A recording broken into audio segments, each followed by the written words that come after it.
guys, it's Miwa. So, andito tayo ngayon sa McDo and guys, kakatapos lang ng mismong centering or meet and greet natin with our press.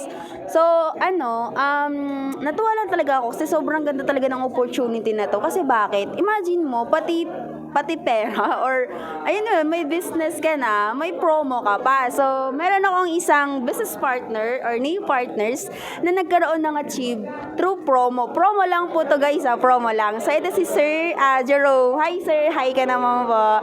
So, Sir Jerome, ayan, pakilala mo muna po yung sarili mo, Sir, para kakilala ko ng ating mga viewers. Ako si Jerome Yutok.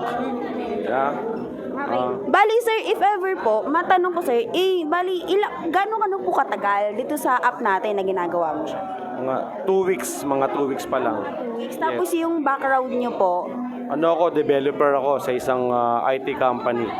Developer sa isang IT company. So sir, natawa naman ako kanina habang ina-awardan ka. Parang 3,000 din yon. Tapos shinare mo lang yung business. So, paano mo po pala ginawa yun sir? Like, how did you do it? In 2 weeks? Ilang araw lang?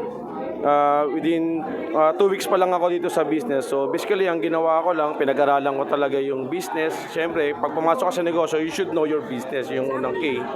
Pangalawa, siyempre, kailangan maintindihan mo siyang mabuti at sino yung mga tao na gustong matulungan. So yun lang, simple lang naman pinaka-basic lang. Pagkakausapin mo yung mga tao, kailangan, ang goal mo, matulungan sila na kumita. Yun. No? So, pag napakita mo yun sa kanila, then definitely, pag pumasok na, then you already help them sa totoo lang. Yun nga yung kinaganda sa company na to Ang maganda rito sa company na to, ang differential sa iba, kasi dito, tumutulong ka sa mga tao. So, hindi ka lang basta-basta kikita, tumutulong ka rin sa ibang tao na kumita at matupad din ng mga pangarap nila na madali lang ibigay talaga yun. Nakaya-kaya. Yung tipong kumikita ka, tapos nakakatulong ka pa, mga ganun. Tama, maganda yun. Tapos, yung promo, sir, na-hit mo lang siya sa loob ng ilang araw, sir? Within 3 days, mga 3 days lang, na-hit ko siya agad. Imagine mo, sir, parang 1,000 isang araw yun, ha?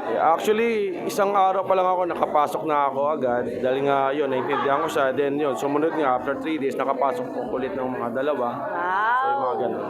Okay. So, linawin ko guys yung promo po na 3,000 pesos po, yun lang po ipopromo lang talaga ng company. And na-hit po yun ni sir, mga isang araw lang.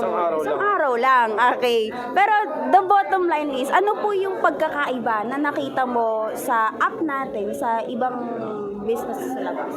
Well, definitely this app is really brand new.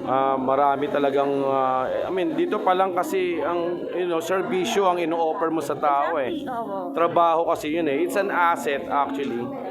Imaginein may offer mo sa tao as an asset, hindi liability. Like halimbawa sa iba kasi ino-offer nila, halimbawa, mga pabango, mga pampaputi, pampakinis naman, which is really a liability kung tatanungin mo ko. But in this company, ang binibenta mo rito, asset kasi trabaho yun Trabaho, tama. Opportunity yun sa mga taong kumita ka talaga. Wow. Kaya madali lang talaga na walang hirap kasi lahat ng tao nangangailangan ng trabaho. Exactly. And thank you very much. Congrats ulit, sir. Ayan. Congratulations. Ayan. So, yan, si Brother Enzo. So, ayun, dito sa McDo. So, yan lang po yung isa sa partner operator natin na kumita lang siya dahil sa promo, 'di ba? So, imagine guys, isa sa app natin, ang pera, pinapapromo lang natin 'yan.